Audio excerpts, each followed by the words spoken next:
Jotono salkaha jotono ai tongnai takubo khukchangno chini Bwkhani Chati YouTube channel o langsogo tini chwng nailainai mulai bwtui no bahai khe ulo chawani bagwi khatui narwkma.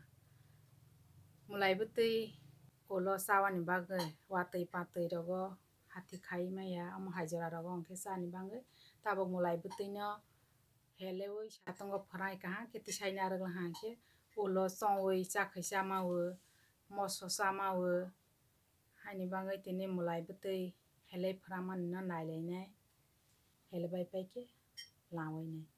Yaphang ni simi paithak jora ni rok choyaui kahai tongbai jadi kwrwngui nai.